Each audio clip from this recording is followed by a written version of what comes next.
Como será meu debate com Juliano Fraga a respeito do bode Azazel? Eu sou o Ezequiel Gomes, você está no canal Vem Senhor Jesus e hoje eu vou fazer para vocês um conteúdo um pouco inusitado, um pouco diferente de todos os demais vídeos que eu já produzi aqui no meu canal. Eu já fiz muitos debates, eu tenho bastante experiência aí dentro desse universo. E inclusive já fiz muitos vídeos comentando alguns debates que eu realizei aí com várias pessoas e etc. Inclusive preciso terminar, né, a minha série analisando aí o penúltimo debate que eu fiz com Elias Soares, lá falando sobre questões aí da cristologia, da morte de Deus e blá blá blá. Tá bem divertida lá aquela série. Ela tá um pouco longe de terminar ainda, acho que ela tá mais ou menos na metade. Mas tem muita coisa legal ainda para refletir lá dentro daquele assunto. Mas hoje eu vou fazer um vídeo diferente, tá? Hoje eu não vou reagir a um debate já realizado. Eu vou falar um pouco das minhas perspectivas sobre o que vai acontecer amanhã no meu debate com Juliano Fraga sobre o bode Azazel. E assim, amanhã, vírgula, né? Porque eu tô gravando esse vídeo 11h30 da noite do dia 1 de março.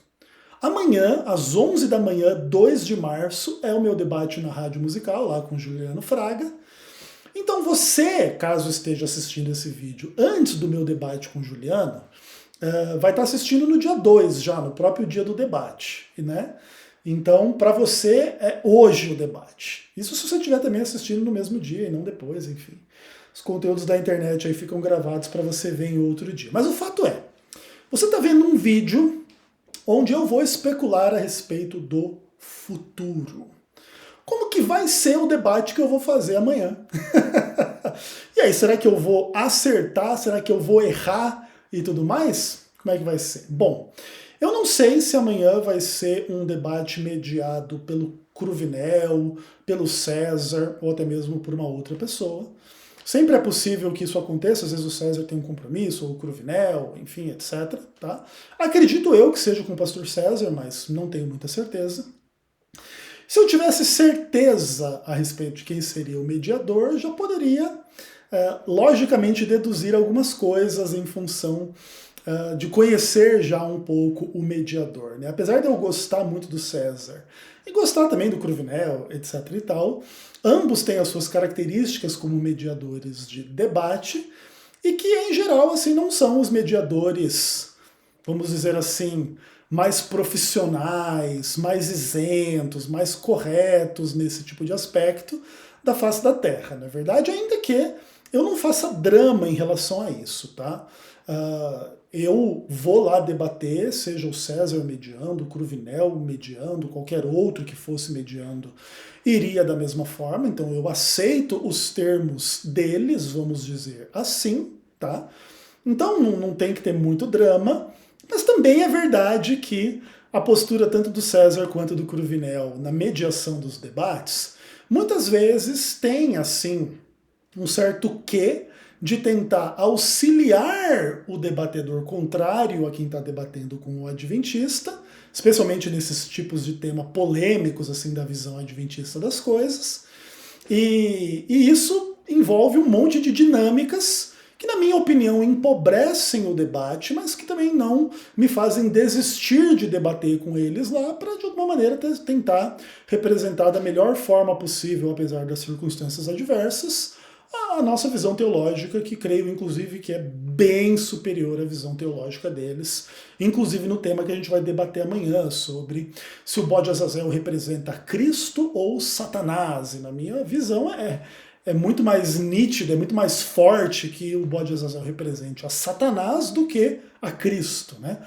Conquanto esse tema seja um tema muito interessante. Inclusive, para quem não sabe, fui eu que propus a gente debater esse tema lá, e tudo mais, um tema do qual eu gosto bastante, mesmo sabendo que algumas coisas com certeza vão acontecer.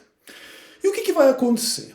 O Juliano é um bom debatedor, é um cara muito inteligente, inclusive eu particularmente gosto muito pessoalmente do Juliano, não existe entre eu e ele nenhuma rivalidade, nenhum tipo de problema, pelo contrário. Creio eu, inclusive, que o carinho que eu tenho por ele, ele tem por mim também, apesar de a gente não ser íntimo, não ser amigo, muito longe disso. Mas assim, a gente tem uma relação de respeito, de carinho um pelo outro, de amizade dentro dos limites onde é possível a gente ser amigo de uma pessoa com quem a gente não convive, só tem o contato aí pelo debate que a gente já fez, pela internet, algo do tipo, e tudo mais. Mas o Juliano Fraga é um excelente debatedor, tá?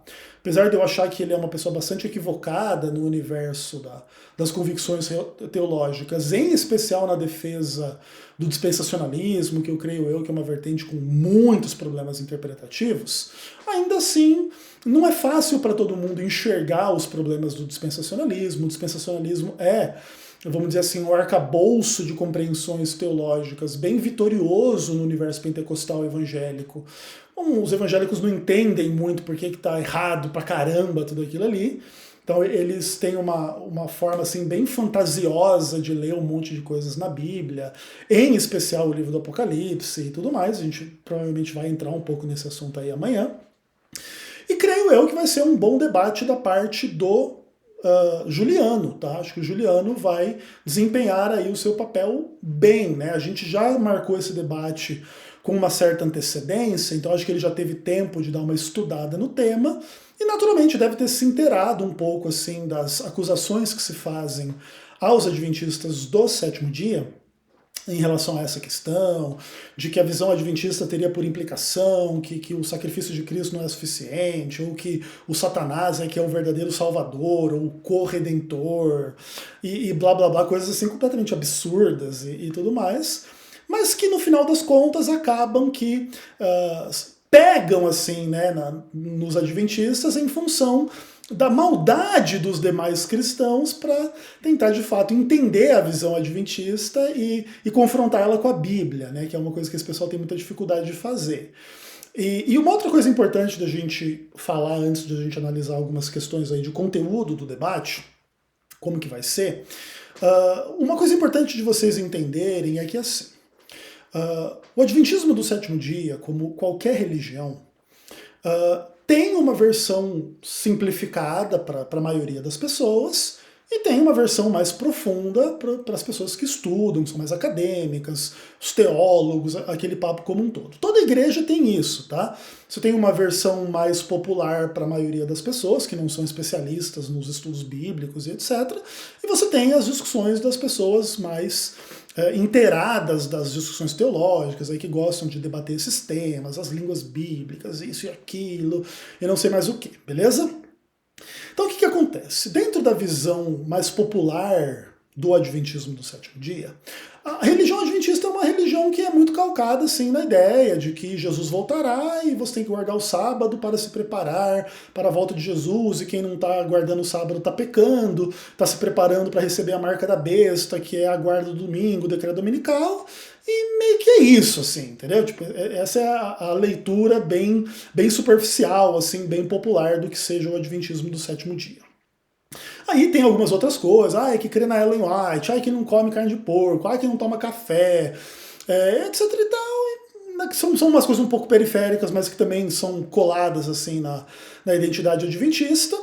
E em grande medida as questões giram mais em torno dessa coisa da guarda do sábado, tá? Que acho que é o maior carro-chefe assim, da teologia adventista para a maioria das pessoas de forma pública, né? Tá dando nome da igreja ao sétimo dia, ao sábado, aquela coisa toda. Então o que acontece? A maioria dos cristãos entende que não precisa guardar o sábado. E inclusive, se você tentar guardar o sábado, isso representa um retorno à lei, um cair da graça lá nos termos da carta aos Gálatas e etc e tal. Aí tem uns papos assim que inclusive tem implicações muito absurdas, mas tudo bem, etc e tal. E o fato é que a maioria dos cristãos crê que não precisa guardar o sábado.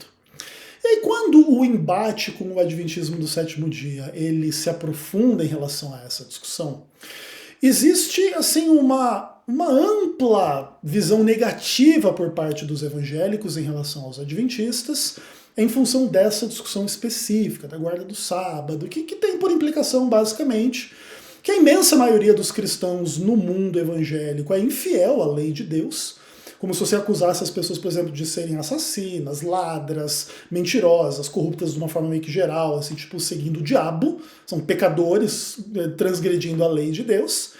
E isso deixa o mundo evangélico, assim, extremamente chateado, né? Porque eles gostam de ver a si mesmos como as pessoas que creem em Deus, que são fiéis a Deus, em contraposição aos mundanos, que eles não são, entendeu? Então, o adventista, quando diz pro evangélico assim que ele é infiel porque ele não guarda o sábado, é como o evangélico fala pro cara que tá bebendo cachaça e pulando carnaval, adulterando, mentindo, roubando, matando, que ele é infiel, entendeu? E isso fere o orgulho evangélico assim de uma forma muito pesada, né? Que você está sendo acusado de ser um pecador, transgressor da lei de Deus, e será que isso tem implicação que você vai para o inferno e coisas do tipo, porque você não guarda um dos 10 mandamentos lá que fala da guarda do sábado, e etc e tal. E em grande medida a discussão entre evangélicos e adventistas gira em torno disso, são 1 milhão de variações em relação a esta questão específica. Então, o que é importante de vocês entenderem? Não importa o tema que está sendo debatido nesses tipos de debates. Sempre, no final das contas, é um debate entre uma pessoa que guarda o sábado e uma pessoa que acha que não tem que guardar o sábado, nesse caso, entendeu? E aí acontece um fenômeno muito interessante, quando a gente sai de debater o tema da guarda do sábado especificamente e vai debater temas de menor importância, entre aspas, em relação aí a essa discussão da identidade adventista, tá? E basicamente funciona da seguinte forma. O evangélico, quando ele tem que combater o adventista em função da guarda do sábado, mais cedo ou mais tarde, ele se depara assim, com um problema teológico que é um pouco complicado mesmo que eles não admitam. Basicamente, o evangélico vai ter que defender que um dos 10 mandamentos pode ser ignorado, pode ser transgredido, não tem nenhuma importância, nenhum significado, nenhuma implicação prática para a realidade, mas ele não pode tirar o mandamento do sábado lá dos 10 mandamentos, entendeu? E fica aquela coisa meio tipo assim, não tem que guardar porque não sei o quê, mas enfim, o sábado permanece lá nos 10 mandamentos e tal, e enfim. E aí eles têm que ter essa incoerência do tipo que você tem que guardar os outros 9 mandamentos, assim, como cristão, mas o quarto não precisa guardar. Ou inclusive, se você guardar outro dia no lugar do sábado, daí funciona como se fosse guardar o sábado. Mas o fato é que tem uma incoerência grande, assim, nessa discussão e tal, e etc e tal, porque eles não admitem que se usem os argumentos que eles usam contra a guarda do sábado para dizer que você pode ser um cristão e não guardar outros dos 10 mandamentos. Então fica bastante incoerente. E aí, nessa hora, quando o evangélico ele tem a oportunidade de debater um outro tema, que não o tema da guarda do sábado, com um adventista, aí aparentemente o evangélico se sente um pouco mais confortável, em especial se ele puder fazer parecer para a maioria das pessoas, em especial para as pessoas que estão no campo religioso dele, que o adventismo defenda uma coisa assim muito absurda do ponto de vista bíblico, muito errada, claramente errada e coisas do tipo, entendeu? Inclusive essa é a razão pela qual muitos evangélicos, na hora de debater com os adventistas, tentam dizer assim, vocês não creem na Bíblia, vocês creem na Ellen White. Porque quando vai discutir Bíblia com a gente fica bem difícil para eles. Aí quando sai da Bíblia e vai para Ellen White, aí parece que entra um outro universo de questões onde o adventismo não crê na Bíblia e crê na Ellen White, e aí o evangélico se sente mais confortável. Inclusive por isso, muitos evangélicos no embate com os adventistas tentam a todo custo trazer sempre o debate para Ellen White e não para a Bíblia. Será que o Juliano Fraga vai tentar fazer isso amanhã? Vamos ver, né? Isso é muito interessante. E no que tange a discussão que a gente vai fazer amanhã sobre o bode Azazel, acontece uma coisa mais ou menos semelhante. E eu queria explicar um pouquinho para vocês como que o evangélico pensa, como que ele raciocina, como que ele argumenta em relação a esse assunto. Queria explicar um pouquinho por que está errado e queria explicar para vocês assim também por que vocês não devem ter uma expectativa muito grande de que eu seja capaz de provar ou comprovar a visão adventista lá para os nossos amigos, em função de algumas questões que são muito simples de entender na dinâmica que existe em relação a esse tipo de debate, beleza? Então vamos lá, vamos começar pensando sobre como que os evangélicos argumentam e pensam a respeito desse tema, para você saber assim, com que a gente está dialogando, com quem que a gente está debatendo.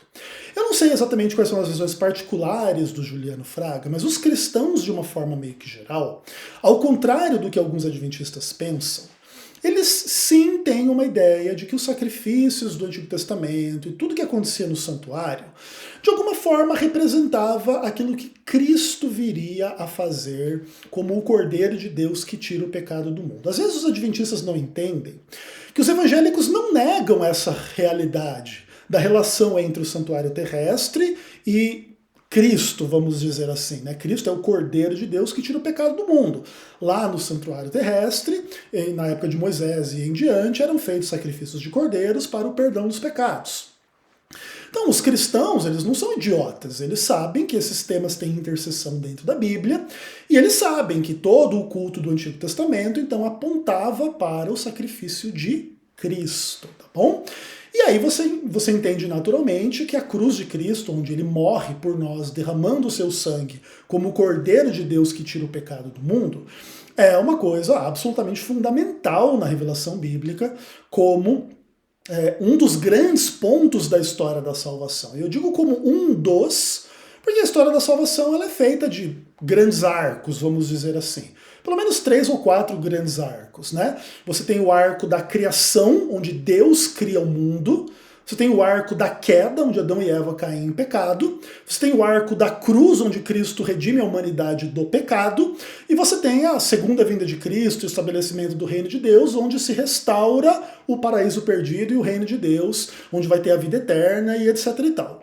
Então esses 4 arcos da narrativa bíblica, eles são absolutamente centrais nas reflexões cristãs. Então, ó, criação, queda, cruz e segunda vinda, ou restauração do paraíso e vida eterna com Deus, tá bom?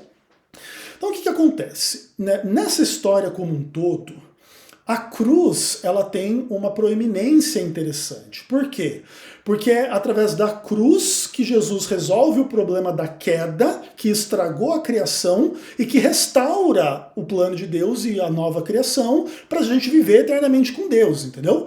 Então, basicamente, no final das contas, esses 4 grandes arcos da história da salvação, eles se concentram na cruz como, tipo assim, a solução desse enigma, desse dilema, em função da qual se explica toda a história da realidade humana e etc e tal. Então, por que que o mundo existe? Porque Deus criou. Por que que o mundo contém esse monte de mal, esse monte de porcaria, esse monte de sofrimento, esse monte de desgraça? Porque houve a queda.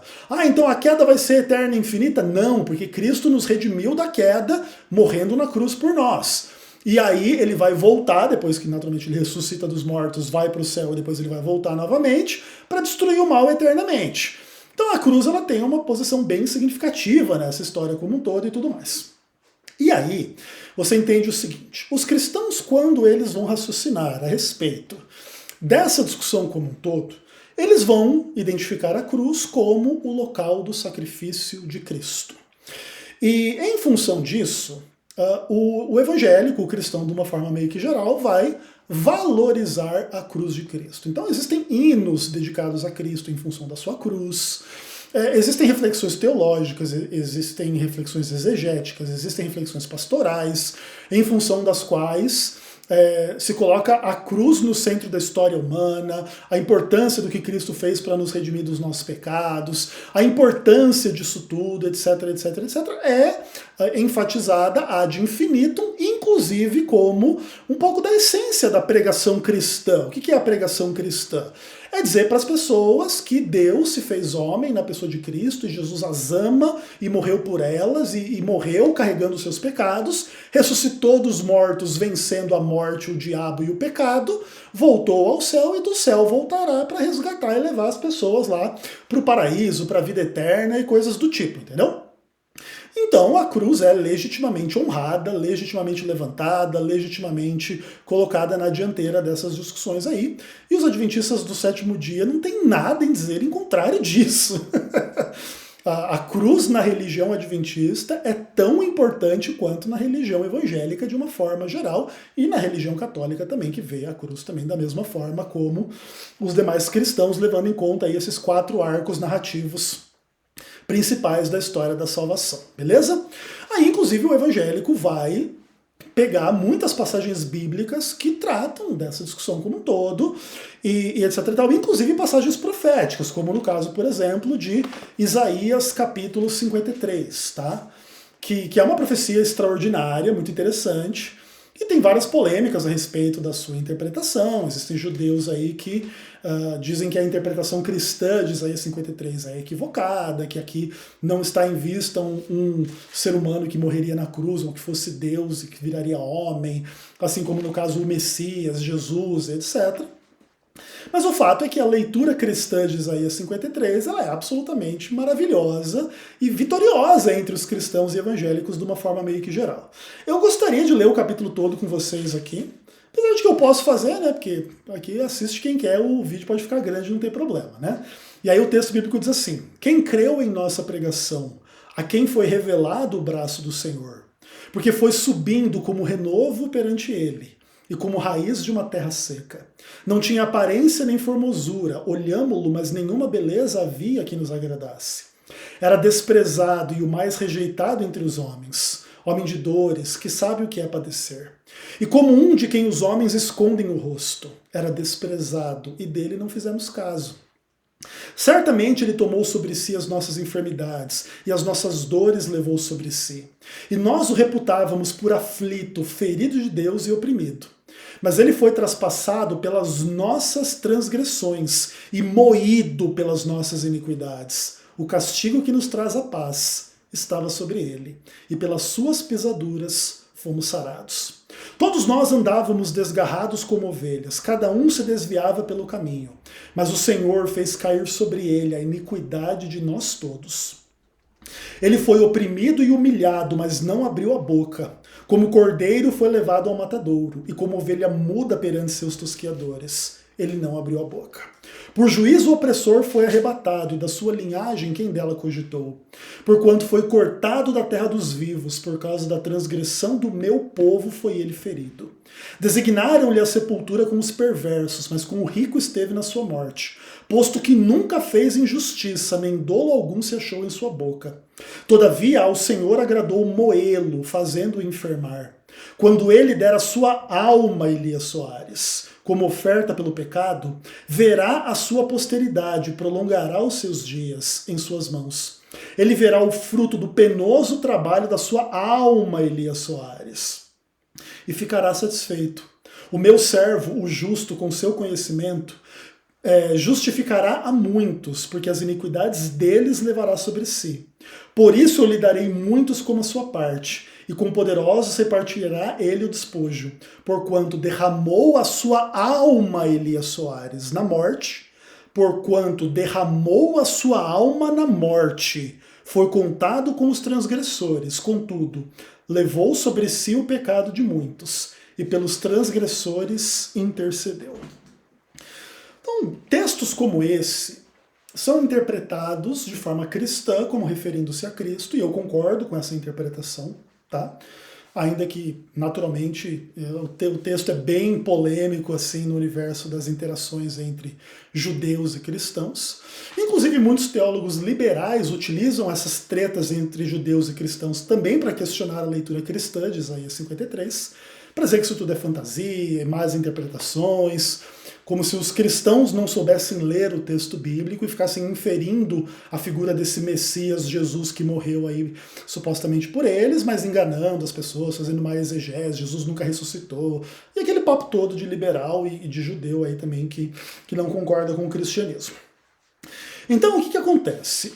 Esse tipo de texto, entre outros, é visto pelos cristãos, a despeito do esperneio de judeus e liberais, como um texto falando de Cristo.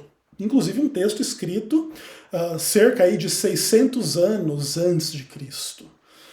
800 anos antes de Cristo, mais ou menos, aí dependendo aí da forma como você data também esses livros.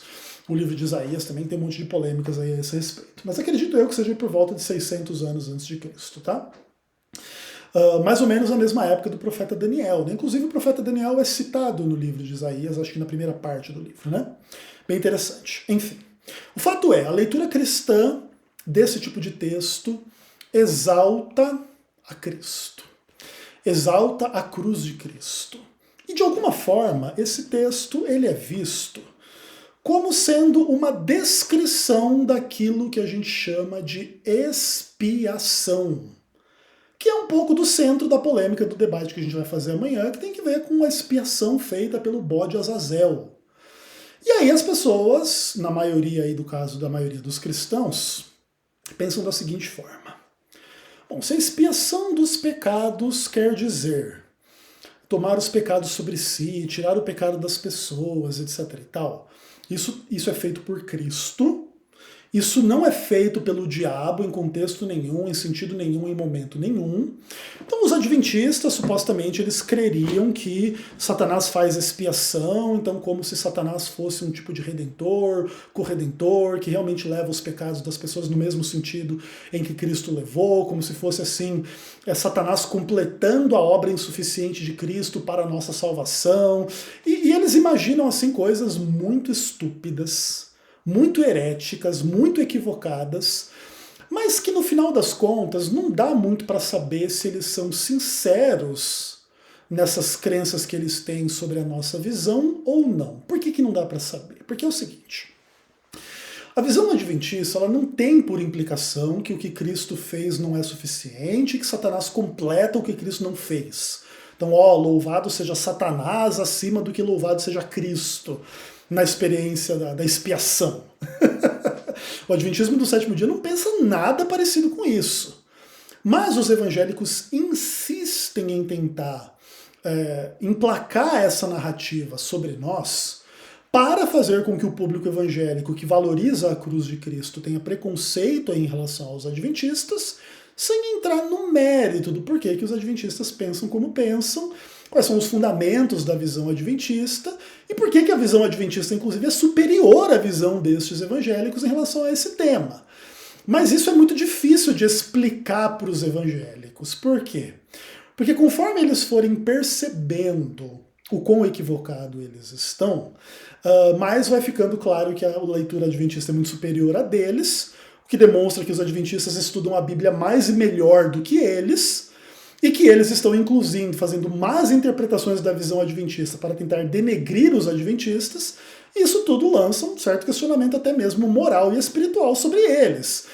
E que no final tem que ser entendido da seguinte forma, para vocês entenderem.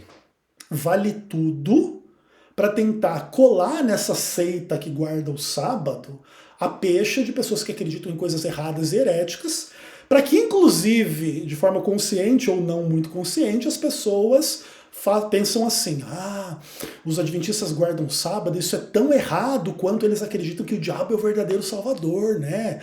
Então eu não creio que o diabo é o verdadeiro salvador, também eu não creio na guarda do sábado. É mais ou menos para você conectar uma coisa com a outra e para você colar no adventista assim, uma posição completamente absurda, errada, herética e tudo mais, para que no final das contas o assunto que é realmente discutido, que é a guarda do sábado, também perca força. Basicamente essa é a tática, essa é a técnica, esse é o tipo de coisa que eles fazem. Se eles são sinceros ou não em crer que a visão adventista tem por implicação que o diabo é o salvador e blá blá blá, é difícil julgar a sinceridade deles e das pessoas. Mas seja como for, eu vou tirar um tempinho aqui para explicar para vocês algumas coisas, aqui até inclusive em preparação para o debate, né? Inclusive eu estou fazendo esse vídeo aqui de forma totalmente improvisada, sem nenhuma preparação, vamos dizer assim, só falando aqui, né, das coisas que eu conheço a respeito desse assunto assim de cabeça, mas agora eu vou entrar numa outra esfera de discussões para explicar para vocês a visão adventista, que é o que eu não vou conseguir fazer muito bem amanhã. Mas por que, Ezequiel? Você já está prevendo que você vai mal no debate? Não é esse o problema, olha só. Esse vídeo está chegando em meia hora de conteúdo e o debate lá tem 1 hora. Ainda que o debate fosse parelho, eu tenho meia hora para falar e o Juliano tem meia hora para falar, eu já teria acabado a minha meia hora de falação nesse momento do vídeo antes de começar a explicar o tema.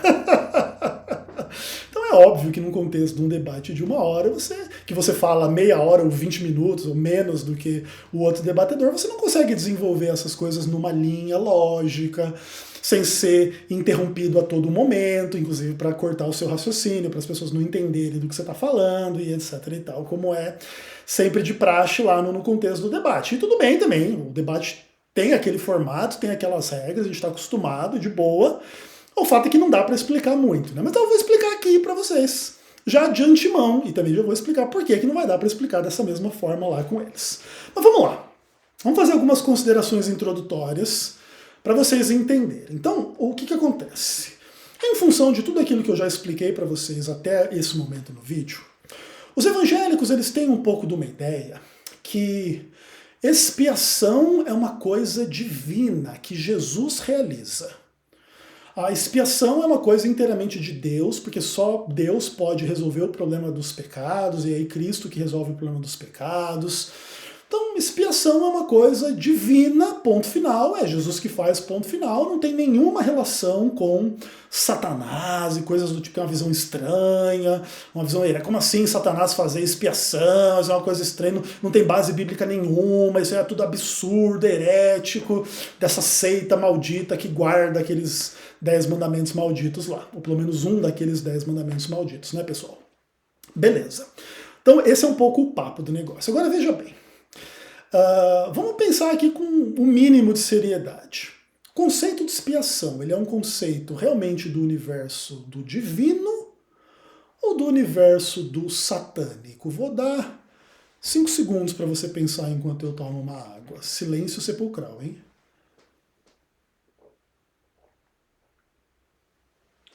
Posso repetir a pergunta. O conceito de expiação, ele é mais essencialmente ligado ao universo do divino ou do satânico? E essa é uma pergunta difícil e provavelmente eu não vou fazer ela amanhã no debate, porque o que o evangélico diria ao me ouvir fazer essa pergunta? Tá vendo? Ezequiel tá dizendo que expiação é uma coisa satânica! Olha como vocês não veem que isso é um absurdo! Interessante. Agora, uma coisa assim que é importante dizer é que eu não estou respondendo a pergunta ainda, eu estou só fazendo a pergunta. A expiação é um conceito mais conectado ao universo do divino ou do satânico? Porque veja bem, com certeza existe uma lógica em atribuir a expiação ao que só Deus pode fazer, e eu concordo 100% com isso. Só Deus pode expiar os pecados, no sentido de dar fim aos pecados, perdoar os pecados, apagar os pecados, perdoar as transgressões, eliminar as transgressões, purificar os transgressores e tornar os transgressores fiéis na vida eterna sem nunca mais pecar por toda a eternidade. Só Deus pode fazer isso. Concordo, de boa. Entretanto, a gente não deveria tropeçar no óbvio. A expiação é um conceito profundamente conectado ao que é satânico. Aliás, sem o que é satânico nem existiria expiação. Veja bem, do que as pessoas são expiadas? Qual é o objeto da expiação? É o pecado. Ó, evangélicos irmãos! Não sabiam disso até hoje? Ah, não, Ezequiel, a gente sabia. Então você sabia. Então, ó, Jesus faz expiação. Jesus tira o pecado. Legal, irmão. Então é uma obra divina que pressupõe uma realidade satânica, que é a vontade do diabo, que é o pecado que conduz à morte. Lembra lá do livro de Hebreus que o diabo é aquele que tem o poder da morte? Lembra lá do livro de Romanos, o salário do pecado é a morte? Então, pecado e morte são conceitos conectados. A morte passou a todos porque todos pecaram, ensina Paulo em Romanos capítulo 5, verso 12. E o pecado é o que é satânico por excelência. O que Jesus ensinou? Ele é assassino desde o princípio, falando a respeito do diabo. O que é o assassino? É o transgressor da lei de Deus, né, pessoal? Sabe aquela lei que vocês também podem transgredir lá dos 10 mandamentos? No caso, vocês podem transgredir o sábado, o diabo pode transgredir o não matarás, tá bom? Porque ele é um assassino. Ele também pode transgredir o não dirás falso testemunho, porque ele é mentiroso e pai da mentira. E aí, nesse aspecto, quem transgride os 10 mandamentos, irmãos, acho que cumpre um pouco a vontade e os propósitos do diabo. Desculpa dizer, tá bom? Ai, galera, e aí você percebe por que o tema é complicado, entendeu? E no final das contas, o mundo evangélico quer transgredir um dos 10 mandamentos, que é a guarda do sábado, seguindo o exemplo do diabo, que também não guarda os 10 mandamentos, mas no final das contas, quem é satânico somos nós, adventistas, que tentamos guardar o sábado conforme Deus pediu, além de guardar os outros 9 mandamentos também, etc e tal. E no final das contas, atribuímos ao diabo exatamente aquilo que a Bíblia atribui sobre ele, que é a expiação que ele vai sofrer no final das contas. Mas calma que a gente chega lá. Vamos construir devagar aqui o raciocínio. Então, o universo da expiação pressupõe a existência do diabo, do pecado, do mal, e que agora também não existe só no diabo. Em função da tentação lá no Jardim do Éden, quem agora caiu em pecado foi o humano, o ser humano. E aí, a humanidade está contaminada pelo pecado e tudo aquilo que pertencia ao domínio da humanidade, tal qual ele foi dada por Deus lá no livro de Gênesis. Então, o ser humano deveria reinar sobre o planeta Terra como representante de Deus. A partir do momento em que eles caem em pecado, Satanás se torna o príncipe deste mundo e a humanidade e o próprio mundo caem sob o domínio satânico. E em função disso, as coisas morrem, as coisas sofrem. E em função disso, a humanidade peca. Beleza, legal. Aí o que acontece? Conforme a gente já deu o spoiler, nos arcos principais da história da salvação, Deus não deixou a humanidade na mão do diabo, ponto final, fim da história, sofram aí e problema de vocês, quem mandou desobedecer a Deus. O que acontece é que Deus, em Cristo, se faz homem para morrer na cruz, para fazer o quê? Perdoar os pecados, fazer a expiação, etc, etc, etc. E isso que Jesus realiza cumpre de alguma forma um monte de imagens do Antigo Testamento que explicam aquilo que Jesus viria a fazer no mundo, certo? Então, para a gente entender um pouco essa história, eu conduzo vocês aí ao livro de Hebreus, capítulo 8, que é, na minha visão, o texto mais importante dessa discussão como um todo. Se você não entender as implicações de Hebreus, capítulo 8, para tudo que a gente vai dizer a partir daqui, aí fica claro por que você não entende a visão adventista a respeito desse tema e acha que a visão adventista é herética e satânica como um bom débil mental que você é. E assim, eu não sei se eu deveria pegar mais leve com as pessoas, porque às vezes elas não acreditam na visão adventista, não é por serem débil mentais, é meramente por ignorância e desconhecimento.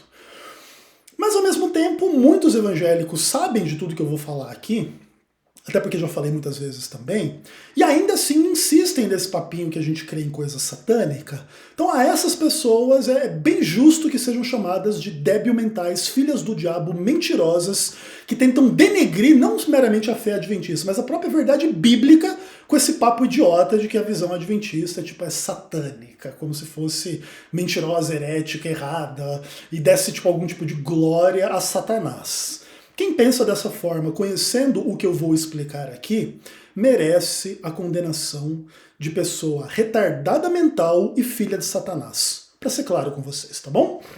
Os demais, que talvez não conheçam o que eu vou explicar aqui, podem ser que sejam justificados até aqui, aí eu peço desculpa para vocês, e aí agora vocês aprendem e não fiquem falando bobagem por aí depois a respeito da visão adventista quanto a esse tema, tá bom? Recado dado? Vamos lá. Hebreus capítulo 8. Vamos dar uma olhada do verso 1 até o verso 5, para contextualizar a argumentação do autor de Hebreus, que vai elucidar essa discussão para a gente, tá? Então a Bíblia diz assim: ora, o essencial das coisas que temos dito é que possuímos tal sumo sacerdote que se assentou à destra do trono da majestade nos céus, como ministro do santuário e do verdadeiro tabernáculo que o Senhor erigiu, não o homem. Pois todo sumo sacerdote é constituído para oferecer tanto dons como sacrifícios. Por isso era necessário que também esse sumo sacerdote tivesse o que oferecer. Ora, se ele estivesse na terra, nem mesmo sacerdote seria, visto existirem aqueles que oferecem dons segundo a lei.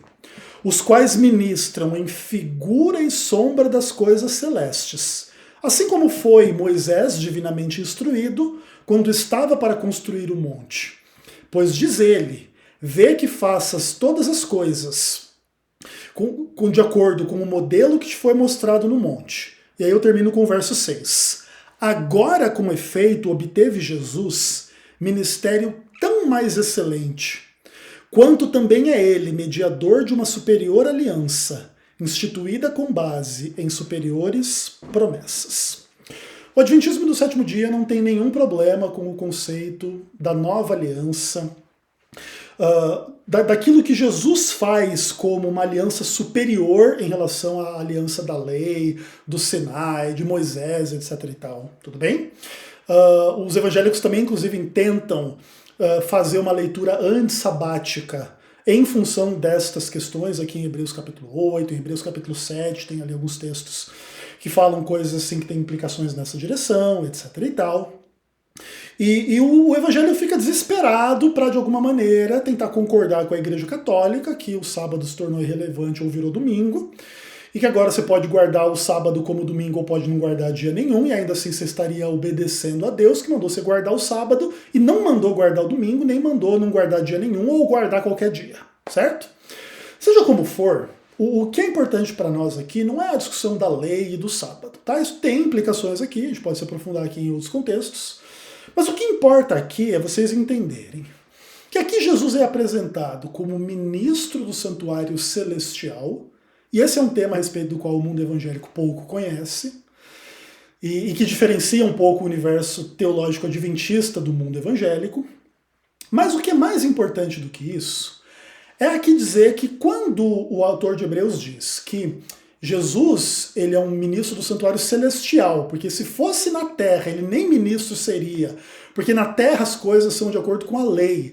E inclusive nós poderíamos acrescentar nessa argumentação aqui que, por exemplo, Jesus era da tribo de Judá, não da tribo de Levi, então ele nem poderia ser um sacerdote lá no templo de Israel, matando o cordeiro literalmente, certo? Mas Jesus, mesmo sendo da tribo de Judá, é sumo sacerdote de acordo com a ordem de Melquisedeque, que não está ligado e subordinado ao sacerdócio levítico, e ele tem o que oferecer como dom e sacrifício. Mas enquanto os ministros do santuário da terra faziam sacrifícios de animais, que eram figuras e sombras das coisas celestiais, Jesus é o próprio Deus do céu, o homem celestial, o Deus celestial que se fez homem na terra, e o sacrifício que ele oferece é o sacrifício de si mesmo, né? Que inclusive está bem descrito aqui em Hebreus capítulo 9, né? Para aniquilar pelo sacrifício de si mesmo o pecado. É extraordinário, né? A forma como o texto de Hebreus fala a respeito de Jesus. Eliminar o pecado pelo sacrifício de si mesmo. Que é aquilo que Jesus realiza na cruz. Mas acabou o pecado na cruz? Eu pergunto para você, meu irmão evangélico. Não tem mais pecado? Jesus tira o pecado do mundo. No mundo não tem mais pecado, irmão? Na sua igreja não tem mais pecado? Na igreja adventista não tem pecado? Que Jesus tirou o pecado e acabou? Acho que talvez alguns já saibam onde é que a gente vai parar com essa história. O que acontece? A cruz de Cristo é aquilo que a gente chama de fato consumado. Não existe nada que possa acrescentar à cruz de Cristo 1 milímetro que seja para que a cruz de Cristo se torne eficaz como se não fosse ainda eficaz, certo? Porque quando Jesus grita está consumado, ele aniquila o pecado pelo sacrifício de si mesmo. Mas Ezequiel, se assim é, por que ainda existe pecado? Opa! E aí você entra na chave dessa discussão, que é a chave de que aquilo que Jesus realiza na sua morte e ressurreição cria a tensão escatológica, mas não a elimina, em função da qual agora a dinâmica do reino de Deus, ela acontece de acordo com o que já foi realizado, mas que também mantém perspectivas do que ainda não foi completado. E esse não é um problema teológico adventista, esse é um problema teológico, é um dilema teológico do Novo Testamento. O reino de Deus já veio, Jesus já morreu, já venceu a morte, já venceu o pecado, já venceu o diabo, mas ainda a gente está aqui no mundo lutando contra o pecado, o diabo e todo mundo morrendo e etc e tal. Opa, peraí, o reino de Deus, onde não haverá pecado, morte, nem luto, nem pranto, nem dor, de acordo com Apocalipse 21, ainda não aconteceu. Faça um retrato do mundo nesse minuto que eu estou gravando esse vídeo aqui. Tem um monte de gente chorando, tem um monte de gente morrendo, tem um monte de gente pecando, tem um monte de desgraça acontecendo. Por quê? Porque aquilo que Jesus inaugurou na sua morte e ressurreição ainda não chegou às suas implicações últimas, que tem que ver com a segunda vinda de Cristo, aí o milênio, e aí o final do milênio, a destruição do pecado do diabo para todos sempre. Mas não vamos nos adiantar. Antes da gente chegar lá no final do milênio de Apocalipse 20, a gente tem que entender melhor o que a gente acabou de ler aqui. De tudo que a gente falou aqui, uma das questões mais importantes é: os ministros do santuário da terra ministravam em figuras e sombras das coisas celestiais. E é aqui que a gente começa a desvendar o tema da tal da expiação, você vê. Eu tô falando aqui sozinho há quase 45, 46 minutos, e agora que a gente entrou no tema da expiação. Bom, conforme você lê na Bíblia de Êxodo 25 em diante, Deus manda os israelitas fazerem um tabernáculo que vai ter que fazer um monte de sacrifícios lá, etc e tal, de acordo com aquilo que Moisés foi instruído por Deus, beleza? Quando o autor de Hebreus fala sobre isso, ele fala que esses sacrifícios aqui, eles serão sombras e figuras das coisas celestiais. Então, quando você lê de Êxodo 25 até o final do livro de Levítico, você tem ali basicamente a descrição daquilo que acontece no santuário, tá bom? Depois, do livro de Números para frente, você tem um monte de ocorrências em função do santuário, até porque a vida do povo de Israel girava em torno do santuário, e uma das cenas mais importantes para elucidar a nossa discussão está no livro de Números. Mas o santuário ele é descrito não só em Números e Deuteronômio, mas nos Salmos, em Isaías. Lembra lá quando Isaías vê o Senhor no alto e sublime trono e etc e tal? Aquilo ali é uma visão do santuário celestial, onde tem lá um trono que inclusive seria análogo ao propiciatório no lugar santíssimo do santuário terrestre, né? Que seria a contraparte terrestre do trono de Deus no céu, entendeu? Beleza, então se você quer entender o assunto da expiação, não tem jeito, irmão, você tem que estudar a Bíblia, e em especial o livro de Levítico. Então vamos abrir a Bíblia aí em Levítico capítulo 4, para dar aí alguns exemplos a respeito dessa questão assim da expiação, tá bom? Vamos ler, por exemplo, a gente poderia ler do verso 13 até o verso 21, como um exemplo do que era feito, do que acontecia lá nos sacrifícios, que eram sombras e figura das coisas celestiais, para você entender o conceito de expiação. Olha o que diz a Bíblia aqui. Levítico 4, do verso 13 em diante.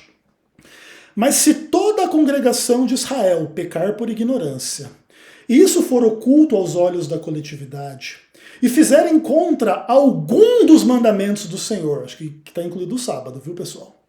Aquilo que não se deve fazer, e forem culpados, e o pecado que cometerem for notório, então a coletividade trará um novilho como oferta pelo pecado, e o apresentará diante da tenda da congregação. Cometeram pecado? Então agora tragam o sacrifício para a tenda da congregação. Aí vamos pular aqui o que acontece, e aí do verso 20 em diante o texto diz assim: e fará a este novilho como fez ao novilho da oferta pelo pecado. E assim lhe fará, e o sacerdote por eles fará expiação, e serão perdoados. Depois levará o novilho para fora do arraial, o queimará como queimou o primeiro novilho, oferta pelo pecado da coletividade. Opa! A coletividade pecou, a coletividade trouxe o animal para ser sacrificado, o animal foi sacrificado, e aí o sacerdote faz expiação e o pecado é perdoado. Esse mesmo tipo de sacrifício era feito, conforme descrito, em muitas outras circunstâncias em Levítico capítulo 4, versos 22 a 26, em Levítico 24, versos 27 a 35, em Levítico capítulo 5, você vê inclusive que estão todas essas passagens sublinhadas aí que mostram que aí seria feita a expiação e o pecado será perdoado. Foi feita a expiação e o pecado será perdoado. Foi feita a expiação e o pecado será perdoado. E aí o que acontece? Como esses sacrifícios eles eram sombras e figura das coisas celestiais, isso aqui, inclusive, nos dá uma lição a respeito do que Cristo faz. Concorda? Eu concordo. Então é o seguinte, você tem pecado, Jesus derramou sangue por você. A partir do momento que você admite esta oferta feita em seu favor, existe a expiação e o perdão do seu pecado, certo? Perfeito, é exatamente isso que acontece. Então todos esses sacrifícios de animais eram um símbolo, sombras e figuras do sacrifício de Cristo. Esse sangue de animais não tinha poder para realmente perdoar o pecado. O que perdoa o pecado é o sangue de Cristo, mas esses israelitas eram perdoados dos seus pecados, como quem tem fé em Cristo na forma do simbolismo do ritual do santuário. Então é como se eles estivessem exercendo fé em Cristo ao obedecer aquilo que Deus estava estipulando na lei. Mas a verdadeira expiação dos pecados não era o sacrifício de animais, era o próprio sacrifício de Deus em Cristo, a morte de Cristo na cruz, tudo bem? Beleza. Resolvido o problema, Ezequiel, tá tudo certo, acabou a conversa, etc e tal? Veja, aí que começam as nossas discussões. Porque o conceito de expiação na Bíblia não termina com as ofertas dos sacrifícios pelo pecado. A Bíblia traz outros conceitos de expiação que não meramente pelo sacrifício. Então, por exemplo, eu vou escrever aqui no Google, ó. Derramará o sangue no altar e fará expiação. Vamos ver o que acontece quando a gente digita isso aqui no Google. Isso aqui dá você não preparar o sermão antes de pregar, né? Então vamos lá.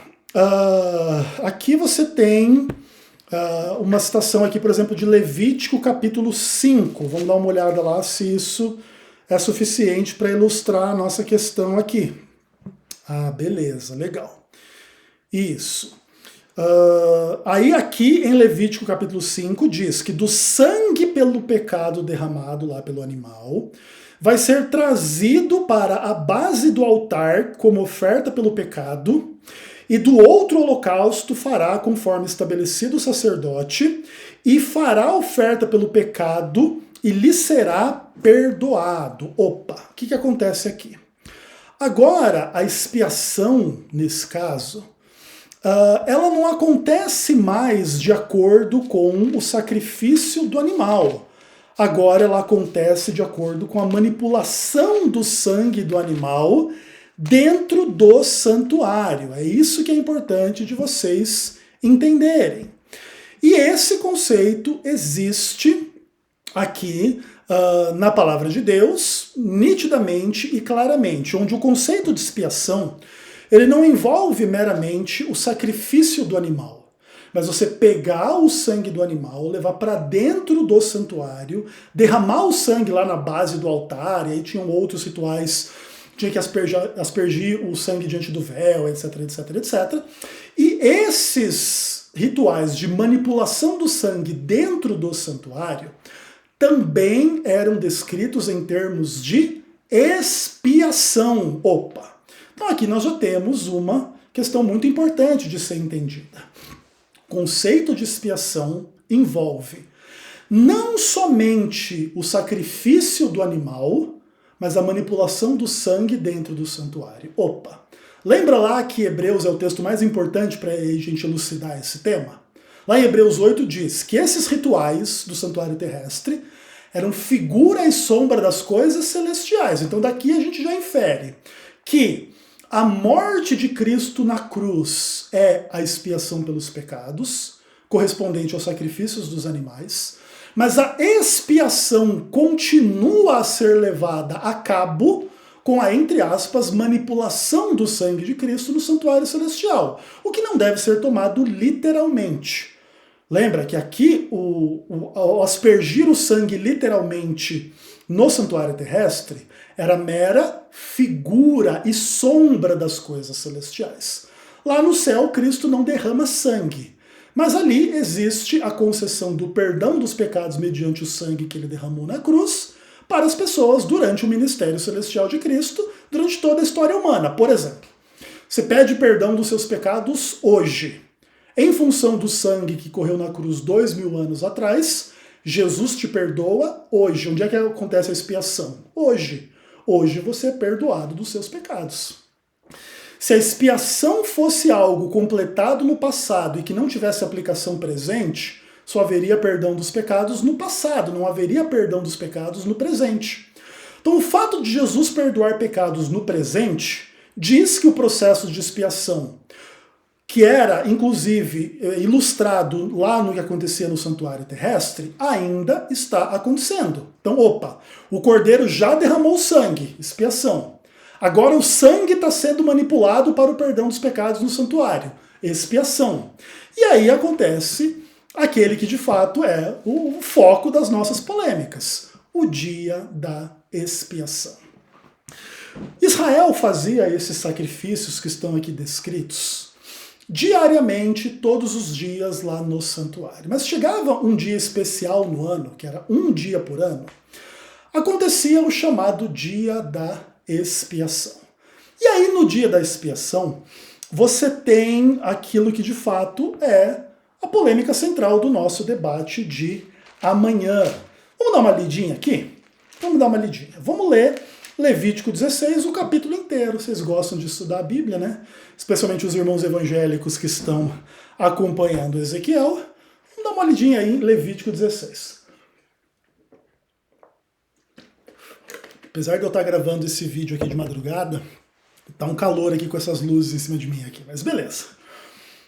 A gente paga esse preço para educar vocês biblicamente, tá bom, pessoal? Especialmente os evangélicos que acham que a doutrina adventista é satânica. Pelo amor de Deus, cara. Tá ficando claro para vocês até aqui? O conceito de expiação na Bíblia envolve o sacrifício do animal, envolve a manipulação do sangue dentro do santuário e agora envolve também um terceiro elemento, que é o dia da expiação, ou também chamado dia do juízo. Então vamos lá, a palavra de Deus diz assim: falou o Senhor a Moisés e disse, depois que morreram os dois filhos de Arão. Então disse o Senhor a Moisés, dize a Arão teu irmão, que não entre no santuário em todo o tempo, para dentro do véu, diante do propiciatório que está sobre a arca, para que não morra, porque aparecerei na nuvem sobre o propiciatório. Então entrará Arão no santuário com isto: um novilho para oferta pelo pecado, e um carneiro para o holocausto. Vestirá ele a túnica de linho sagrada, terá as calças de linho sobre a pele, cingir-se-á com o cinto de linho e se cobrirá com a mitra de linho. São estas as vestes sagradas. Banhará seu corpo em água, e então as vestirá. Da congregação dos filhos de Israel tomará 2 bodes para oferta pelo pecado, e um carneiro para o holocausto. Arão trará o novilho da sua oferta pelo pecado e fará expiação por si e pela sua casa. Também tomará ambos os bodes e os porá perante o Senhor, à porta da congregação. Lançará sortes sobre os 2 bodes, uma para o Senhor e outra para o bode emissário ou bode Azazel. Arão fará chegar o bode sobre o qual cair a sorte para o Senhor e o oferecerá como oferta pelo pecado. Mas o bode sobre quem cair a sorte para Azazel será apresentado vivo perante o Senhor, para fazer expiação por meio dele e enviá-lo ao deserto como bode emissário. Arão fará chegar o novilho da sua oferta pelo pecado e fará expiação por si e pela sua casa. Imolará o novilho da sua oferta pelo pecado. Tomará também de sobre o altar o incensário, cheio de brasas de fogo, diante do Senhor, e 2 punhados de incenso aromático, bem moído, e os trará para dentro do véu. Porá o incenso sobre o fogo perante o Senhor, para que a nuvem do incenso cubra o propiciatório que está sobre o testemunho, para que não morra. Tomará do sangue do novilho e com o dedo o aspergirá sobre a frente do propiciatório. E diante do propiciatório as aspergirá 7 vezes, do sangue com o dedo. Depois imolará o bode da oferta pelo pecado, que será para o povo, e trará o seu sangue para dentro do véu, e fará com o seu sangue como fez com o sangue do novilho. Aspergi-lo-á no propiciatório também diante dele. Assim fará expiação pelo santuário por causa das impurezas dos filhos de Israel e das suas transgressões e de todos os seus pecados. Da mesma sorte fará pela tenda da congregação, que está com eles no meio das suas impurezas. Nenhum homem estará na tenda da congregação quando ele entrar para fazer propiciação no santuário, até que ele saia depois de feita a expiação por si mesmo, pela sua casa e por toda a congregação de Israel. Então sairá ao altar que está perante o Senhor e fará expiação por ele. Tomará do sangue do novilho, do sangue do bode e o porá sobre os chifres do altar ao redor.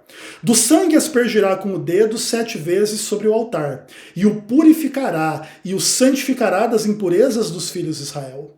Havendo, pois, acabado de fazer a expiação pelo santuário, pela tenda da congregação e pelo altar, então fará chegar o bode vivo. Arão porá as mãos do bode, Arão porá ambas as mãos sobre a cabeça do bode vivo, e sobre ele confessará todas as iniquidades dos filhos de Israel, todas as suas transgressões e todos os seus pecados, e os porá sobre a cabeça do bode, e enviá-lo-á ao deserto, pela mão de um homem à disposição para fazer isso. Assim aquele bode levará sobre si todas as iniquidades deles para a terra solitária, e o homem soltará o bode no deserto. Depois Arão virá à tenda da congregação e despirá as vestes de linho, que havia usado quando entrara no santuário, e ali as deixará. Banhará seu corpo em água no lugar santo, e porá as suas vestes. Então sairá e oferecerá o seu holocausto e o holocausto do povo, e fará expiação por si e pelo povo. Também queimará a gordura da oferta pelo pecado sobre o altar. E aquele que tiver levado o bode emissário lavará suas vestes, banhará seu corpo em água e depois entrará no arraial. Mas o novilho e o bode da oferta pelo pecado, cujo sangue foi trazido para fazer expiação no santuário, serão levados para fora do arraial. Porém, as suas peles, a sua carne e seu excremento se queimarão. Aquele que o queimar lavará as suas vestes e banhará seu corpo em água. Depois disso entrará no arraial.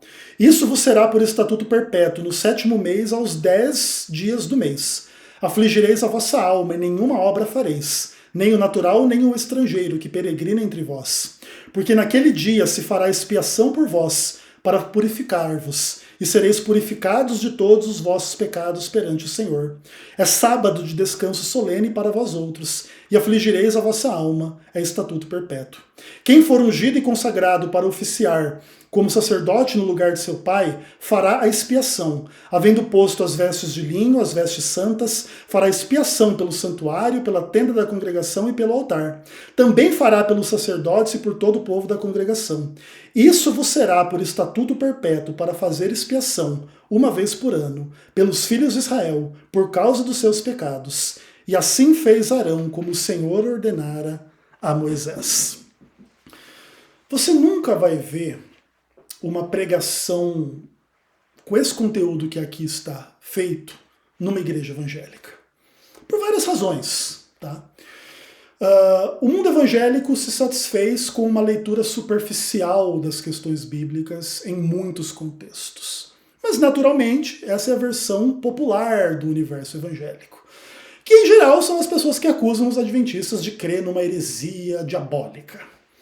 As pessoas que leem o texto bíblico, entretanto, entre os evangélicos de forma mais profunda, concordam com os adventistas do 7º dia em muitas questões, e inclusive são fonte, das nossas conclusões em muitas questões. Eu poderia aqui fazer uma extensa exposição do texto de Levítico 16, tal qual a gente leu, mas eu não vou fazer isso para economizar o tempo, até porque já está com 1 hora de mensagem aqui, já acabou o debate lá na Rádio Musical FM, mas é importante a gente apontar algumas coisas que estão entre as principais discussões sobre esse tema aí do bode Azazel e blá blá blá, tá bom? Então vamos lá. Primeiro de tudo, o texto bíblico, ele tem uma dinâmica bem complexa, bem interessante sobre o ritual envolvendo esses animais e o conceito de expiação. Uma coisa que é importante, primeiro de tudo, é que há um nítido antagonismo entre o bode escolhido para ser a oferta pelo pecado, o bode para o Senhor, e o bode vivo que não derramava o seu sangue pelo pecado, etc. e tal. Em função disso, e diante do fato de que o nome Azazel também pode ser traduzido, dentre outras coisas, pelo nome de um demônio que supostamente habitava o deserto, então os adventistas fazem a leitura que o bode para o Senhor representava Cristo e o bode para Azazel representava Satanás. E quando a gente coloca as coisas nesses termos, muitos evangélicos assim, eles pretendem ficar muito afetados. Oh, que absurdo! Porque não pode ser assim. Porque se atribui expiação ao bode Azazel. Se o bode Azazel é o diabo, é o diabo que faz expiação, que se confessa os pecados sobre ele leva os pecados, etc e tal. E não, é Jesus que leva os pecados e não Satanás. E aí fica naquele papinho idiota de sempre que vocês já conhecem. Tá, Ezequiel, tudo bem. Você pode dizer para mim assim, estou entendendo, mas veja bem, os evangélicos não têm bons pontos aí nessa discussão? Não, não tem. E a gente vai explicar por que não tem, para a gente poder terminar. Então a primeira coisa é essa. Existe uma clara diferença entre o bode para o Senhor e o bode para Azazel, inclusive já implicando o antagonismo entre o Senhor e o demônio do deserto, Azazel. Tá? Se no caso os dois bodes representassem Cristo, como alguns cristãos creem, você não teria uma sorte entre um bode para o Senhor e um bode para Azazel. Você poderia tirar sortes para ver o bode que vai morrer para o Senhor e o bode que não vai morrer para o Senhor também. Não é um antagonismo, é um para o Senhor e um para o outro, para o Azazel. Não, seria dois bodes para o Senhor, um morre, outro não morre. Esse é o primeiro ponto.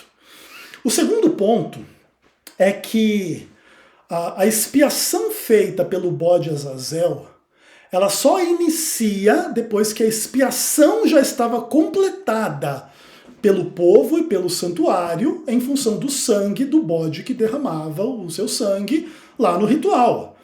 Veja assim, isso é absolutamente claro. Então olha só, por exemplo, veja o verso 20 do texto que a gente leu. Havendo, pois, acabado de fazer a expiação pelo santuário, pela tenda, pelo altar, então fará chegar o bode vivo. Ou seja, a expiação realizada pelo bode que derramava o sangue, que na nossa visão representa Cristo, precisava chegar ao seu fim para iniciar o ritual de expiação em função do bode Azazel. E não há nenhum problema que aqui exista a palavra expiação, porque nesse caso, a expiação, ela adquire um terceiro significado além dos dois que a gente já viu aqui na nossa mensagem.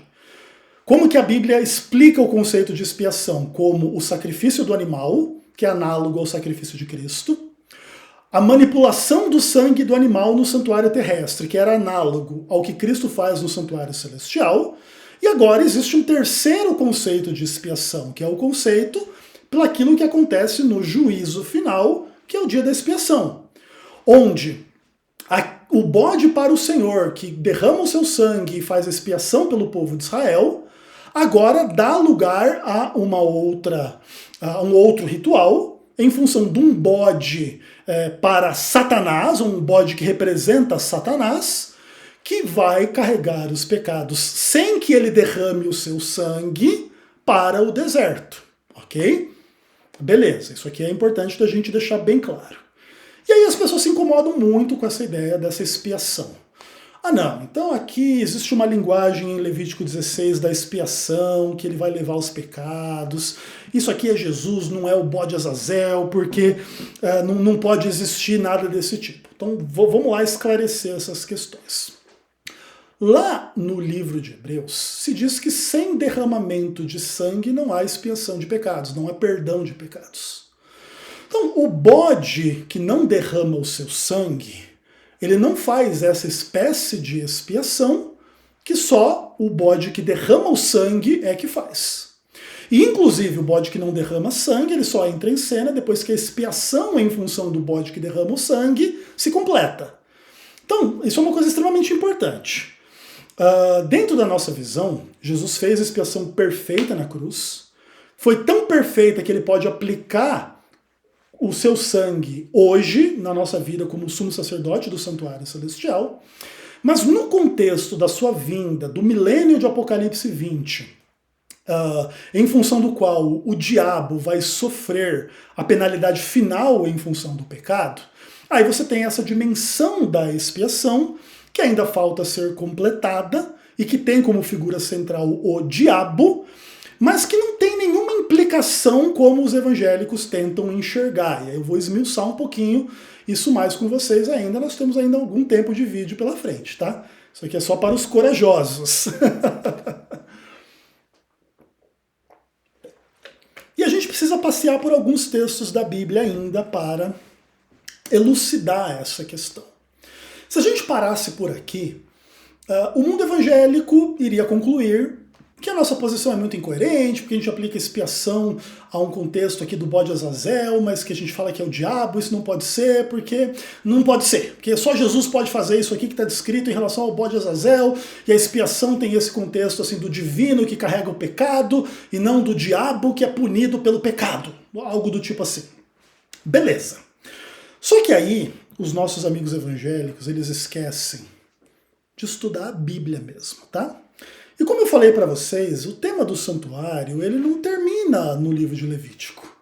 Ele acompanha a Bíblia, as narrativas bíblicas, em vários outros contextos, inclusive no livro de Números, com aquela cena descrita em Números capítulo 25, que é uma das grandes chaves para a gente entender o que está acontecendo aqui com o bode Azazel e o conceito de expiação, e por que a visão adventista não tem nada de satânica e herética e blá blá blá, tá bom? Uma coisa importante para vocês entenderem é que é muito melhor você entender a Bíblia nos seus próprios termos do que nos termos do entendimento de uma comunidade que tem interesse em denegrir uma doutrina para atacar um dos mandamentos de Deus, para dizer que eles não precisam guardar o sábado e que os adventistas são hereges e creem em coisas satânicas. Daqui a pouco, inclusive, com implicações de que, tipo, guardar o sábado é uma coisa satânica. Lembrando, inclusive, que o texto de Levítico 16 diz que o dia da expiação era um sábado solene, né? No final das contas, tá tudo no meio do bolo aí, essas discussões como um todo, que na verdade era um sábado cerimonial, e não necessariamente um sábado semanal, e às vezes, em alguns contextos, caía um sábado cerimonial num sábado cerimonial, e aí era grande aquele sábado, inclusive como foi o dia da morte de Cristo, né, que morreu na sexta-feira, e o sábado subsequente à sua morte era um sábado semanal e cerimonial, e aí a Bíblia diz que era grande aquele sábado, né? E aí Jesus é o Deus que criou o mundo em 6 dias e descansou no sétimo, é o Deus que se fez homem e morreu na cruz na sexta-feira, e descansou no sábado na sepultura, né? Para ressuscitar no domingo, sem inclusive nenhuma implicação que isso quer dizer que o domingo substitui o sábado, né? Para o arrepio dos hereges católicos e evangélicos por aí, que não tem base bíblica alguma para dizer que o domingo substituiu o sábado em função da ressurreição de Cristo, tá? A Bíblia não faz essa aplicação, essa é uma aplicação meramente de uma lógica humana, e até onde eu me lembro a Bíblia diz que importa mais obedecer a Deus do que aos homens, tá bom? Beleza. Mas, tirando as digressões sabáticas, a gente tem que entender o conceito de expiação como a Bíblia o apresenta. E aqui a gente mostrou que a expiação envolve o sacrifício do animal, a manipulação do sangue e o dia da expiação. Então não é algo do tipo assim, na tipologia daquilo que coloca Hebreus 8. Não é meramente assim, a cruz fez a expiação e acabou. Não, ainda tem a manipulação do sangue, entre aspas, no santuário celestial. Acontecendo hoje, por isso você tem o perdão dos seus pecados hoje, se você pede perdão. Se assim não fosse, você não teria perdão dos seus pecados hoje, porque já não teria mais expiação pelos seus pecados. E ainda a Bíblia aponta o dia do juízo, o futuro, que vai ter o dia da expiação, etc e tal, que na nossa visão começou em 1844 e termina no final do milênio, em função do qual nós estamos no grande antitípico dia da expiação de Levítico 16, agora em escala cósmica e agora no santuário celestial e não no santuário terrestre, com as dinâmicas naturais do ministério celestial de Cristo. Mas para a gente entender a tal da expiação feita ou sofrida por Satanás, a gente tem que entender simplesmente Números 25, que inclusive não é nem um pouco difícil de entender, só para deixar a dica para vocês. Aí a palavra de Deus diz assim, ó, Números 25, vamos ler do verso 1 em diante. Habitando Israel em Sitim, começou o povo a prostituir-se com as filhas dos moabitas. Estas convidaram o povo aos sacrifícios dos seus deuses, e o povo comeu e inclinou-se aos deuses delas. Juntando-se Israel a Baal-Peor, a ira do Senhor se acendeu contra Israel. E disse o Senhor a Moisés, toma todos os cabeças do povo e enforca-os ao Senhor, ao ar livre. E a ardente ira do Senhor se retirará de Israel. Então Moisés disse aos juízes de Israel, cada um mate os homens da sua tribo que se juntaram a Baal-Peor. Eis que um homem dos filhos de Israel veio e trouxe a seus irmãos uma midianita, perante os olhos de Moisés e de toda a congregação dos filhos de Israel. Enquanto eles choravam diante da tenda da congregação, vendo isto, Finéias, filho de Eleazar, filho de Arão, o sacerdote, levantou-se no meio da congregação e, pegando uma lança, foi após o homem israelita até o interior da tenda, e os atravessou, ao homem israelita e à mulher, ambos pelo ventre. Então a praga cessou de sobre os filhos de Israel. Os que morreram da praga foram 24.000. Então disse o Senhor a Moisés, Finéias, filho de Eleazar, filho de Arão, sacerdote, desviou a minha ira de sobre os filhos de Israel, pois estava animado com o meu zelo entre eles, de sorte que no meu zelo não consumi os filhos de Israel. Portanto diz, eis que lhe dou a minha aliança de paz, e ele e sua descendência depois dele terão a aliança do sacerdócio perpétuo, porquanto teve zelo pelo seu Deus e fez expiação pelos filhos de Israel. Vou mostrar para vocês aqui o texto sublinhado. Vou colocar o dedo aqui na palavra expiação. Tá vendo aqui, ó? Teve zelo pelo seu Deus e fez expiação pelos filhos de Israel.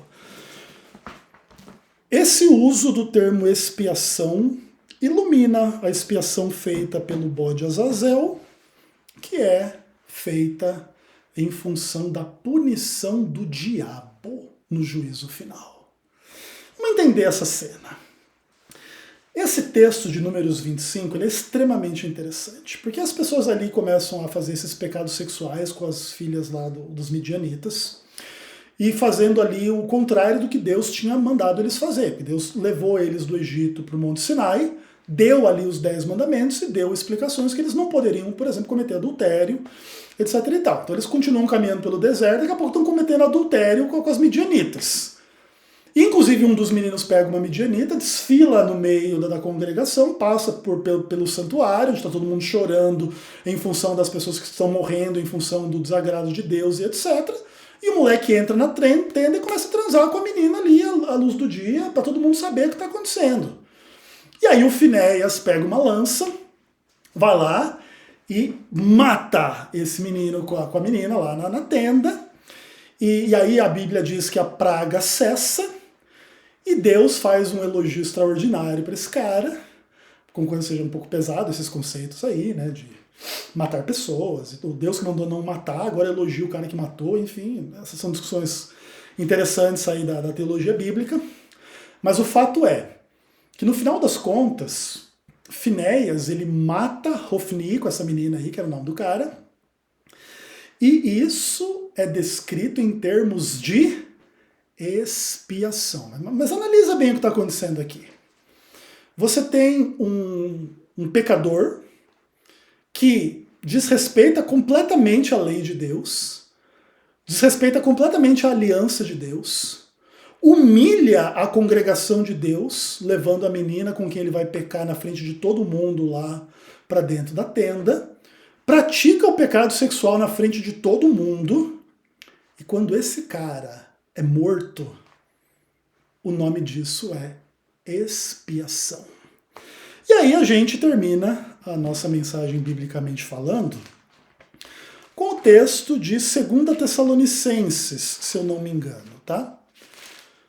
Eu não tenho de cor aqui, mas eu acho que é isso. Vamos dar uma olhada lá em 2 Tessalonicenses, exatamente, capítulo 2. Aí eu vou ler para vocês, do verso 1 em diante, para vocês entenderem do que a gente está falando. Quando a gente fala da expiação, que inclusive está envolvida a punição de Satanás, tá bom? Que até agora vocês não sabiam disso, né, pessoal? Então a Bíblia diz assim, 2 Tessalonicenses capítulo 2, Irmãos, no que diz respeito à vinda do nosso Senhor Jesus Cristo e a nossa reunião com Ele, nós vos exortamos a que não vos demovais da vossa mente com facilidade, nem vos perturbeis, quer por espírito, quer por palavra, quer por epístola, como se procedesse de nós, supondo que tenha chegado o dia do Senhor. Ninguém de modo nenhum vos engane, porque isto não acontecerá, sem que primeiro venha a apostasia. E seja revelado o homem da iniquidade e o filho da perdição, o qual se opõe e se levanta contra tudo que se chama Deus, ou é objeto de culto, a ponto de assentar-se no santuário de Deus, ostentando-se como se fosse o próprio Deus. Não vos recordais que, ainda convosco, eu costumava dizer-vos estas coisas? E agora sabeis que o detém, para que ele seja revelado somente em ocasião própria.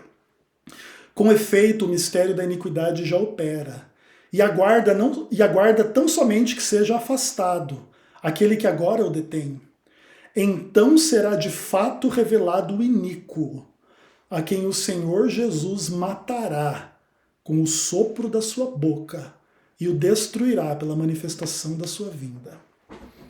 Essa cena, ela é analogamente relativa a Números 25, agora numa outra escala. Aqui o apóstata não é Hofni, né, que era o nome do rapaz lá que estava transando com a midianita. Aqui é o Papa, ou aqui é o Anticristo, sentado no trono de Deus, como se fosse Deus sendo adorado, etc, etc, etc. E quando Jesus voltar, Jesus vai fazer o papel de Finéias em relação a esse apóstata. E assim como Finéias matou aquele homem, e ali foi a expiação, Jesus vai destruir o diabo.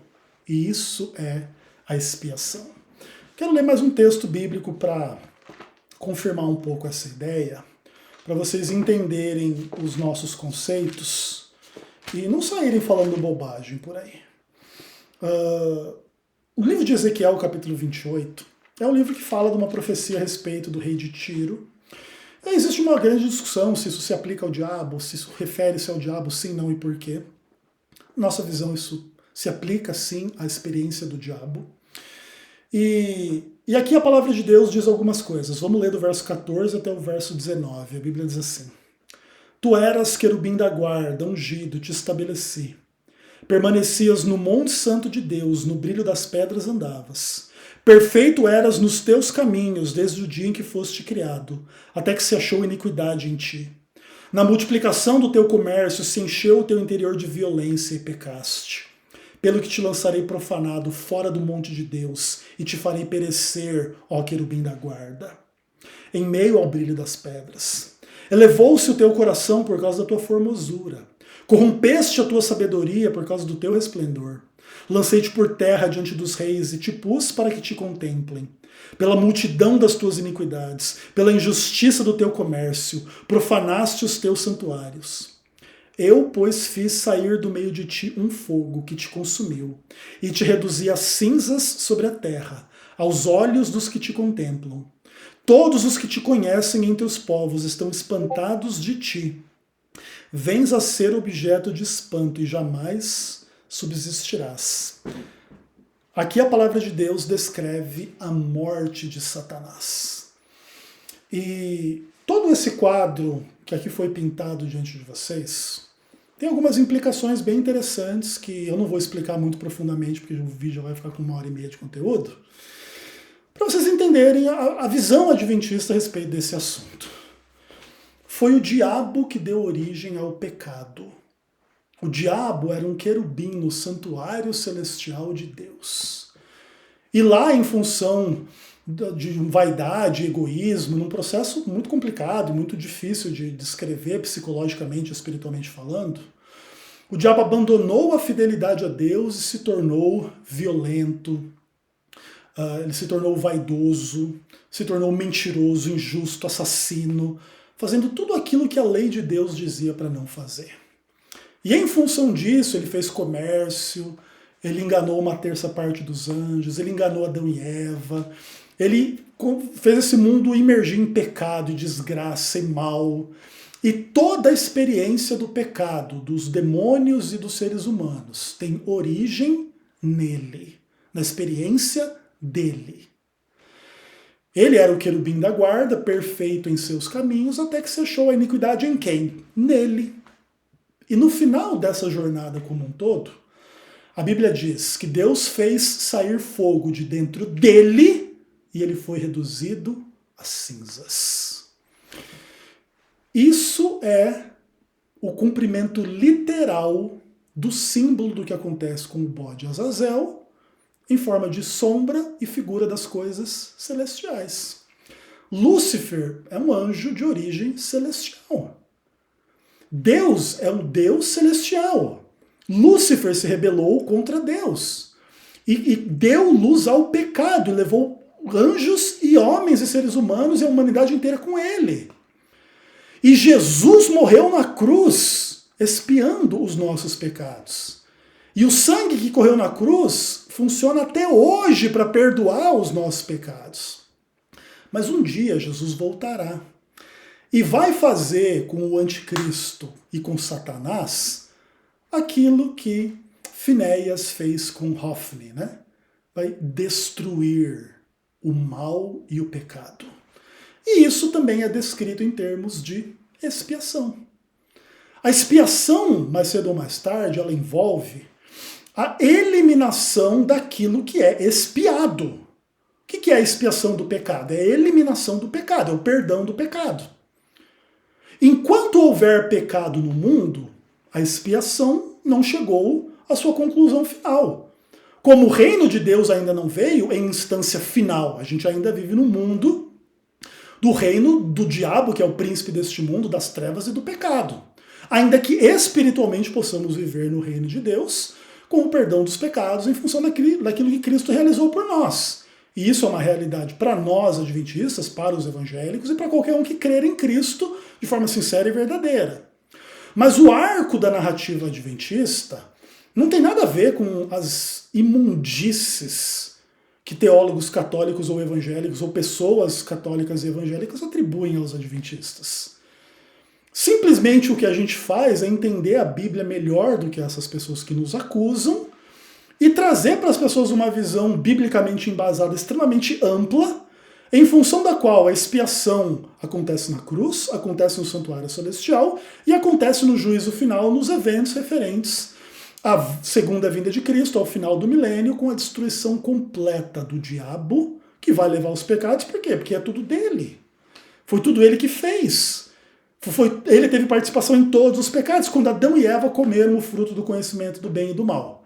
Foi culpa de Adão e Eva? Foi. Mas junto com a culpa de Adão e Eva está a culpa do tentador. Nada mais justo que no final dos tempos, esse pecado ser colocado sobre ele. Sempre que você peca tentado pelo diabo e pelo pecado que habita em você. O pecado que habita em você tem origem nele também. Mesmo que você não seja tentado diretamente por ele, o seu pecado também vem dele, ele também tem participação no seu pecado. Simplesmente a expiação em função do bode Azazel na nossa visão não implica que Cristo fez uma coisa insuficiente, simplesmente implica que o que Cristo fez fará com que o pecado retorne à sua própria fonte e destrua essa própria fonte, como é digno que assim seja. Não existe da parte dos adventistas do sétimo dia nenhuma comunhão com Satanás como, louvado seja Satanás, que agora ele vai resolver o problema que Jesus não resolveu. Quem fala esse tipo de coisa é gente imunda, imoral, ou no máximo eu posso conceder ignorante, não sabe do que fala. E simplesmente quer denegrir a religião adventista para posar de, tipo assim, sou evangélico superior, não preciso guardar esse sábado legalista e posso transgredir a lei de Deus de boa aqui na minha maravilhosa religião. É só isso, gente. Agora, faz 1h30 que eu tô falando aqui. Vocês acham que eu vou conseguir explicar isso aqui lá no debate com o pessoal amanhã? Queria dar uma palavrinha assim para vocês a respeito de debates, tá?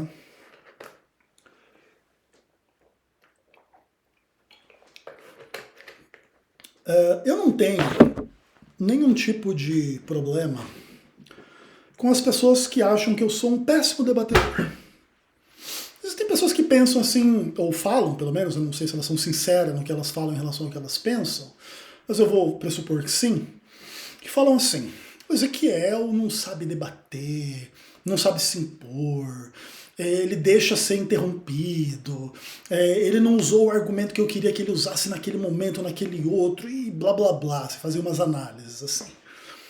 Beleza, eu não tenho problema assim que as pessoas me considerem dessa forma. Eu não estou numa viagem para validar o meu próprio ego como um grande debatedor. Você acha que eu sou um idiota?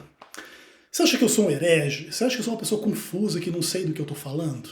Beleza, mano. Você acha que a postura dos debatedores e do mediador que faz os debates, para tentar fazer parecer com que eu seja uma pessoa idiota, herética, errada, e ficar me interrompendo, e blá blá blá, você acha que confirma os seus temores a meu respeito? Beleza, o problema é seu. Mas existem algumas questões que é bem importante vocês entenderem. O debate ele é feito para chamar a atenção das pessoas para um determinado tema, para que elas se aprofundem nesse tema posteriormente. Não tem como fazer uma apresentação como a que eu fiz aqui para vocês no debate. Primeiro porque eles precisariam ficar 1h30 me ouvindo antes deles falarem: bom dia, vamos começar! Não existe tempo. E mesmo que houvesse tempo, aí não haveria disposição. Porque a visão adventista ela é tão superior à visão desse pessoal. A visão adventista ela não tem nenhuma implicação satânica, como esse pessoal diz. E isso fica tão nítido quando a gente explica o tema, que essas pessoas jamais deixariam a gente livremente explicar essas coisas. E essas coisas elas são complicadas de explicar. Não é simples a gente abordar esse assunto. Não é simples. Por exemplo, eu estou falando aqui há 1h30. Manda eu resumir essa mensagem em 20 minutos, 25 minutos, que é o tempo que eu vou ter para falar, e, inclusive com pessoa me interrompendo, tentando me colocar contra a parede, me dando pouco tempo para responder, etc, etc, etc. Não tem como, é humanamente impossível. Mesmo que eu fosse o melhor debatedor do mundo, eu teria muitas limitações para bater esse papo com tranquilidade. E a função deles é não me deixar bater esse papo com tranquilidade, para que eles não saiam de um debate como que a gente vai ter daqui a pouco, absolutamente humilhados. Mas não é humilhados pelo Ezequiel, é humilhados pelo entendimento da Bíblia.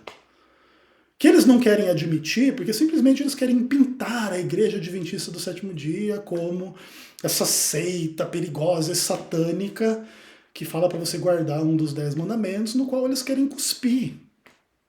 É só isso, gente. E vocês que me acompanham têm que entender isso e não cobrar de mim que eu faça o que é impossível fazer. Eu vou fazer o melhor lá no debate. E os evangélicos vão sair, mesmo que eu faça o debate mais maravilhoso da história do adventismo, os evangélicos vão sair dizendo que eu fui humilhado, que eu sou um herege, que eu adoro Satanás, etc e tal. Por quê? Porque eles não são capazes de entender e de aceitar a verdade bíblica. Porque eles têm um compromisso com uma doutrina e com um estilo de vida em função do qual eles podem trabalhar no sábado e eles querem continuar trabalhando no sábado. É só isso, gente. Infelizmente. E eu tenho noção desses limites, eu tenho noção das questões, e também assim, não gostaria de fazer um juízo simplista das razões e da espiritualidade, nem do debatedor, nem do mediador, nem dos evangélicos e católicos de uma forma geral que venham a discordar da minha teologia. Mas no final das contas tem muito do que eu estou aqui descrevendo, entendeu? Simplesmente tentar denegrir a fé da igreja, que eu vou tentar representar da melhor forma possível, mas nem sempre dá, é complicado. O objetivo deles ali é tentar fazer parecer com que a gente está errado. E não tem como agir de outra forma. Quanto mais claro e cristalino você pregar a verdade, mais eles vão tentar pegar picuinha e bobagem para distorcer o que está sendo falado. E não vão te dar tempo suficiente para responder. Isso é natural e óbvio. Mas aí vamos trabalhar com a ideia que eu seja humilhado amanhã no debate e não consiga responder nada. Aí vai ter uma pessoa que vai sair de lá e vai vir ver esse vídeo aqui. E vai entender. E se isso acontecer, valeu a pena. Entenderam? Um abraço.